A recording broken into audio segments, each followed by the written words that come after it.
Good morning students. मैं Sita Soni, assistant professor department of zoology, GHS government PG college Sujangarh Churu.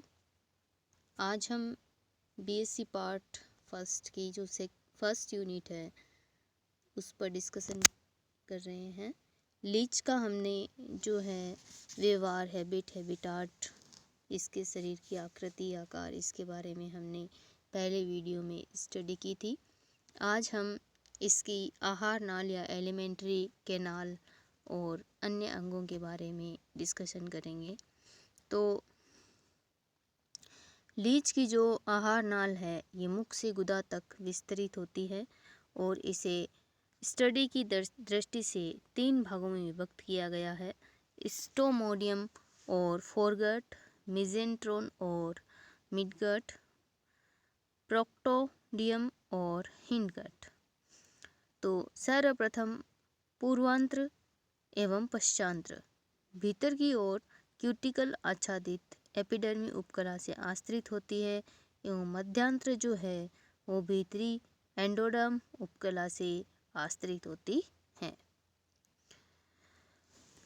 आहार नाल की शुरुआत जो है वो मुख गुहा से होती है। तो विलियम के पीछे एक छोटा सा गर्त होता है जो मुख गुहा कहलाता है। इस कोष्ठ में प्रत्येक विदर के नीचे एक एक बड़ा जबड़ा दंसा हुआ होता है। इस प्रकार कुल 3 जबड़े इसमें, एक मध्य पृष्ठ में और 2 अधर पार्श्व में स्थित होते हैं।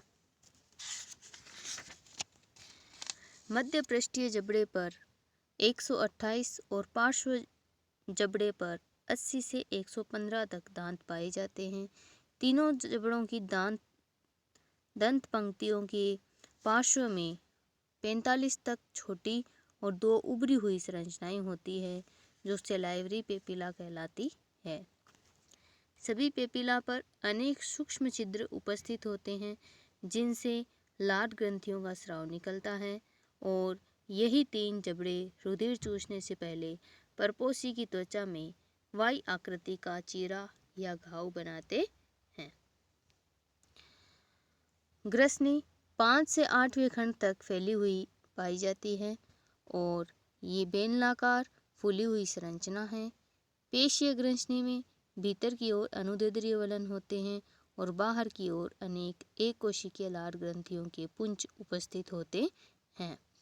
इन लार ग्रंथियों से लार का सीक्रेशन होता है जिसमें हीरोडिन नामक प्रतिस्कंदन स्तन एंटीकोगुलेंट जो है वो प्रेजेंट होता है जो जंतु शरीर से चूसे गए रुधिर को जमने से रोकने का कार्य करता है।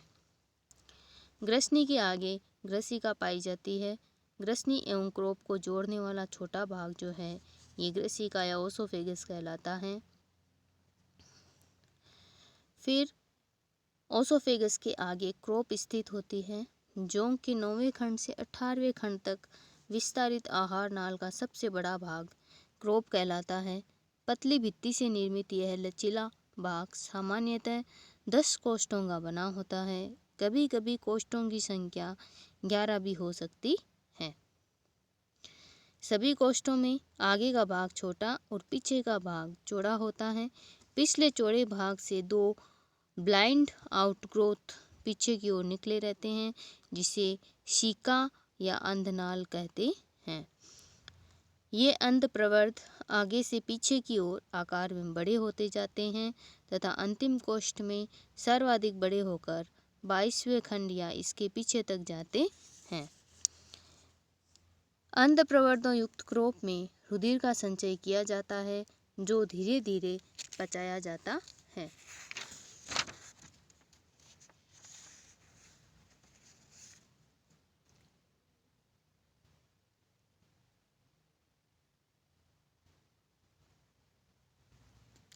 आमाशय 19वें खंड में स्थित हृदय के आकार का आमाशय उपस्थित होता है।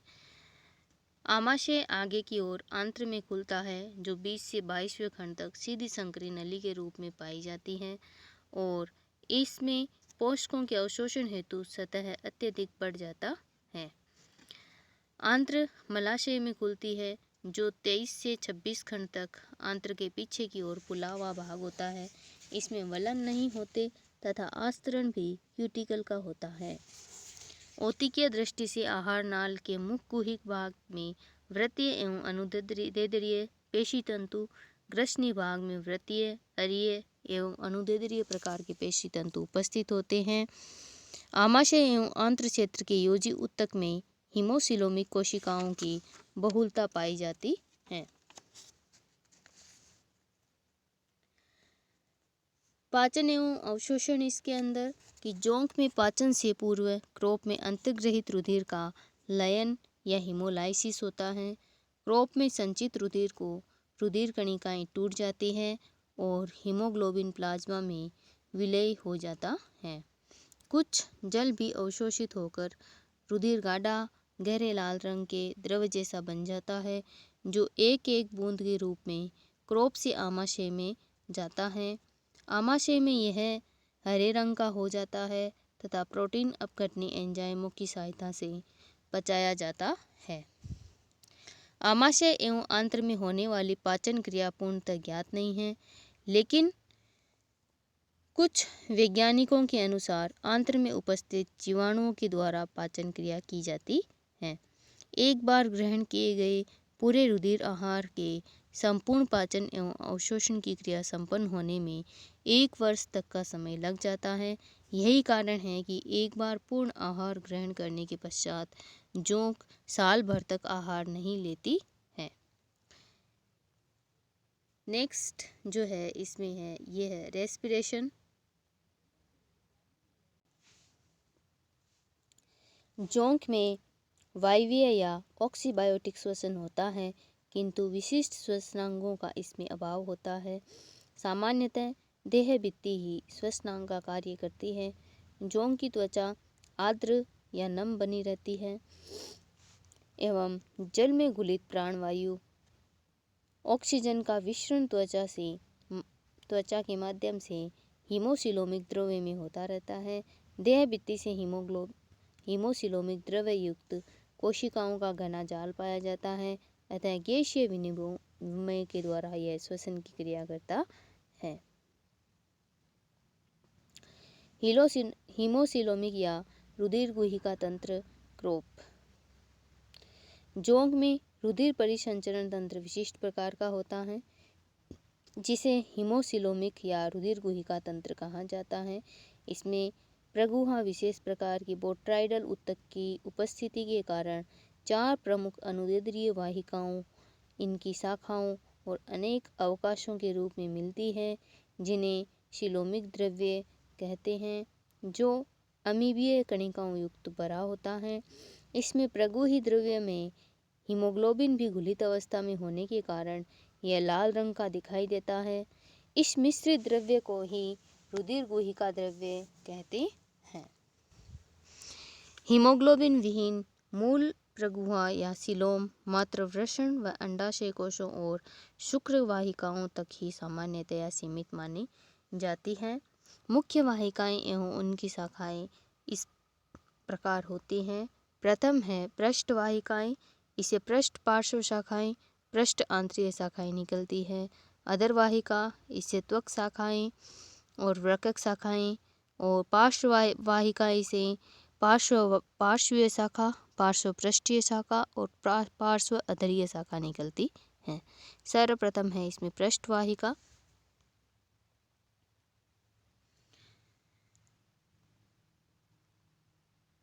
पृष्ठ वाहिका जो है ये आहार नाल के मध्य पृष्ठ में 6 से 22वें खंड तक विस्तारित संयोजी ऊतक तथा प्रगुही उपकला से बनी पतली भित्ति की असंकुचनशील कपाट विहीन वाहिका पृष्ठ वाहिका होती है। इसमें रुधिर गुहिका द्रव्य पीछे से आगे की ओर बहता है।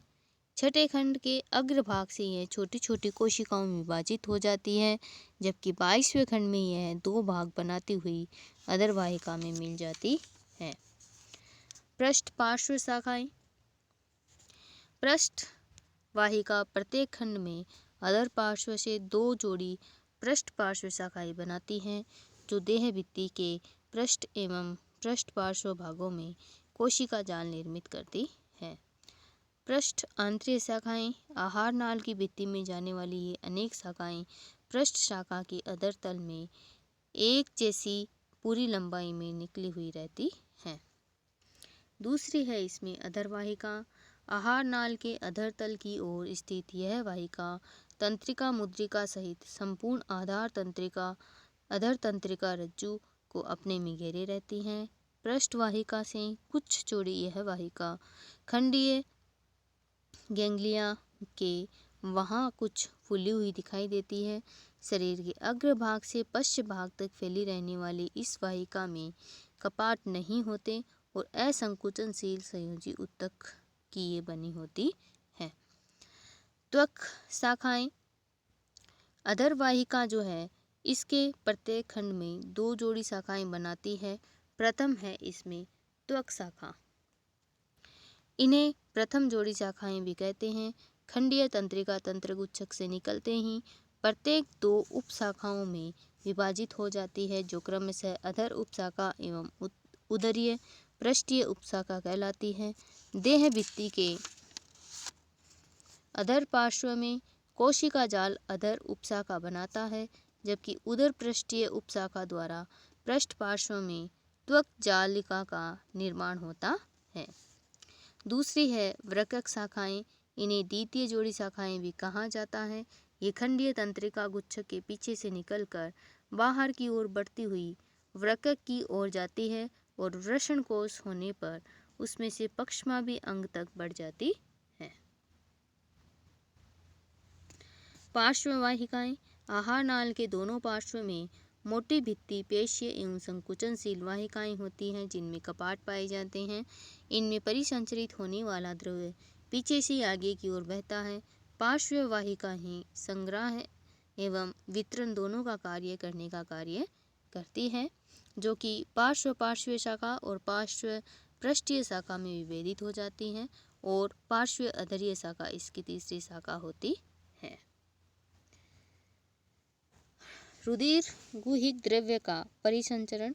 तो रुधिर गुहिक द्रव्य परिसंचरण हेतु निम्न महत्वपूर्ण इसके अंदर कुछ बातें हैं कि चारों प्रमुख वाहिकाएं 26वें खंड में परस्पर मिली है और रुधिर गुहिक द्रव्य दोनों पार्श्व वाहिकाओं एवं पृष्ठ वाहिका में पीछे से आगे की ओर एवं अधर वाहिका में आगे से पीछे की ओर बहता है। चारों प्रमुख वाहिकाओं में से दोनों पार्श्व वाहिकाएं संकुचनशील एवं कपाट युक्त होती है। पृष्ठ एवं अधर वाहिकाएं कपाट विहीन होती है एवं इनमें संकुचनशीलता का अभाव होता है। पृष्ठ एवं अधर वाहिकाएं मूलतः वितरण वाहिकाएं हैं, जबकि पार्श्व वाहिकाएं संग्रहण एवं वितरण दोनों का कार्य करती है। दो पार्श्व शाखाओं की उपशाखाएं पृष्ठ एवं अधर भाग में 6 से 22 से 23वें खंड में तक संधानियां निर्मित करती है। इस प्रकार पृष्ठ एवं पृष्ठ अधरीय देह भित्ति एवं आहार नाल को पृष्ठ वाहिका रुधिर संभरित करती है, जो पार्श्व पृष्ठीय शाखाओं द्वारा एकत्रित किया जाकर पार्श्व शाखाओं में पहुंचाया जाता है। दो पार्श्व आंतरिक शाखाओं द्वारा आहार नाल से इकट्ठा किया गया रुधिर पार्श्व वाहिकाओं की पृष्ठ संधानियों से पार्श्व वाहिकाओं में पहुंचाया जाता है। देह भित्ति के पार्श्वीय अधर पार्श्वीय मध्य पृष्ठीय एवं अधरीय क्षेत्र में व वृक्क को रुधिर का संभरण अधर वाहिका करती है, जो पार्श्व वाहिका में पार्श्व पार्श्वीय और पार्श्व पृष्ठीय शाखाएं इकट्ठा करती है। वृक्क को जननांगों आहार नाल एवं देह भित्ति के अधर भाग को पार्श्व वाहिकाओं द्वारा रुधिर का संभरण होता है, जो पुनः पार्श्व पार्श्वीय तथा पार्श्व पृष्ठीय शाखाओं द्वारा पार्श्व वाहिकाओं में पहुंचाया जाता है। एक्सक्रीटरी सिस्टम या उत्सर्जन तंत्र। तो लीच में उत्सर्जन तंत्र 6 से 22वें खंड में पाई जाने वाली 17 जोड़ी नेफ्रिडिया द्वारा संपन्न होता है। सामान्य देह भित्ति तथा विशिष्ट पोर्ट्राइडल ऊतक को भी उत्सर्जन में सहायक माना जाता है। प्रमुख उत्सर्जी उत्पाद अमोनिया एवं यूरिया होते हैं। नेफ्रिडिया दो प्रकार के होते हैं। प्रथम प्रकार के वृषण पूर्वी और द्वितीय प्रकार के वृषण वृक्क कहलाते हैं। प्री टेस्टिकुलर नेफ्रिडिया छठे से 11वें खंडों में पाए जाने वाले 6 जोड़ी वृक्क वृषणपूर्वी कहे जाते हैं। वृषणवृक्कों के समान संरचना वाले इन वृक्कों की प्रारंभिक पालियां योजी ऊतक में बिना किसी से जुड़े समाप्त हो जाती हैं। जिन खंडों में वृषणपूर्वी वृक्क होते हैं उन खंडों में वृषणकोश, परिवृक्क, मुख तुम्बिकाएं तथा पक्षमाभी अंग नहीं होते हैं। ये खंड 6 से 11 तक होते हैं। टेस्टिकुलर नेफ्रिडिया 12 से 22वें खंड तक कुल 11 जोड़ी टेस्टिकुलर नेफ्रिडिया पाए जाते हैं। इन खंडों में ये वृक्क होते हैं। उन्हीं में टेस्टिकुलर सेक भी पाए जाते हैं। अतः इन वृक्कों को वृषण वृक्क कहा जाता है। प्रत्येक वृषण वृक्क घोड़े के नाल की आकृति के समान दिखाई देता है, जिसमें 6 स्पष्ट भाग होते हैं। मुखपाली, आशय, आशय वाहिनी, शीर्षस्थ पाली, आंतरिक पाली, प्रारंभिक पाली और पक्षमाभी अंग। मुखपाली अनेकों फलक वाली पॉलीहेड्रल बड़ी कोशिकाओं की 2 असमान भुजाओं से बनी है संरचना क्रोप की 2 अंधनालों के बीच अधर पार्श्व सतह पर स्थित होती है। आशय एवं आशय वाहिनी मुखपाली के आगे की ओर लंबी भुजा के भीतरी भाग की प्रतिपृष्ठ सतह पर आशय निकलकर पश्च क्षेत्र में स्थित आशय में जाती है। यह आशय, जिसे ब्लैडर भी कहते हैं, अंतस्थ होकर संकुचनशील व पतली भित्ति का होता है। इसमें पक्षमाभी कला का भीतरी आस्तरण महत्वपूर्ण माना जाता है। उत्सर्जी वाहिनी के आरंभ होने के स्थान पर अवरोधनी पेशी के कारण आशय से बाहर जाने वाली उत्सर्जी पदार्थ को ये नियंत्रण करने का कार्य करती है। शीर्षस्थ पाली मुख्य पाली की छोटी भुजा जो पीछे की ओर होती है कि स्वतंत्र सिरे से बनी यह पाली अंतःकोशिकीय नालों युक्त बड़ी बड़ी कोशिकाओं से बना दृढ़ संरचना होती है। आंतरिक पाली मुख्य पाली के दोनों भुजाओं के मध्य स्थित यह छोटी शीर्षस्थ पाली के बाह्य तल से लगी हुई उसकी आधी दूरी तक जाती है। इसे अंतर्वाही या इनकरेंट लोब भी कहते हैं। प्रारंभिक पाली यह लंबी पारदर्शी धागे के समान दिखाई देती है, जिसे वृषण पाली भी कहते हैं। इसका पिछला सिरा मुख्य पाली से जुड़ा हुआ होता है। पक्षमाभी अंग विशिष्ट प्रकार की संरचना है जो जोंक के भ्रूण काल में वृक्क के साथ स्पष्ट कोशिकीय संबंध बनाए रखती है और उत्सर्जन में सहयोग करती है। किंतु वयस्कावस्था में यह संबंध समाप्त होकर यह भाग उत्सर्जन में भाग नहीं लेता। प्राणी के वयस्क होने पर पक्षमाभी अंग रुधिरगुही के तंत्र के अंतर्गत प्रगुही कणिकाओं का निर्माण करने लगता है।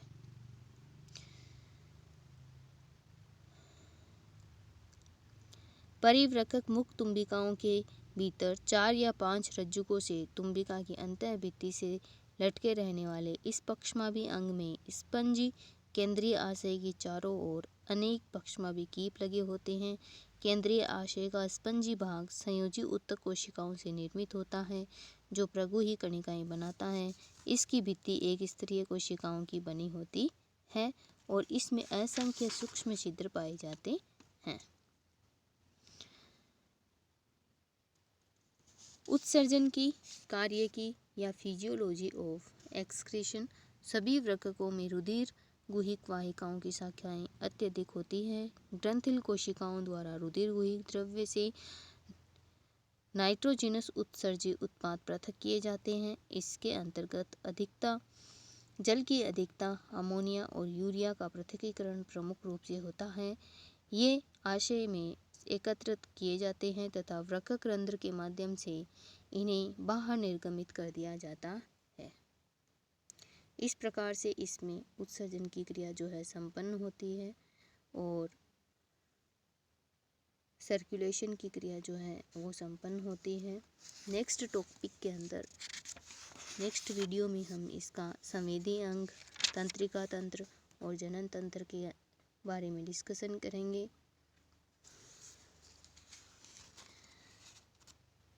तब तक के लिए have a nice day. Thank you.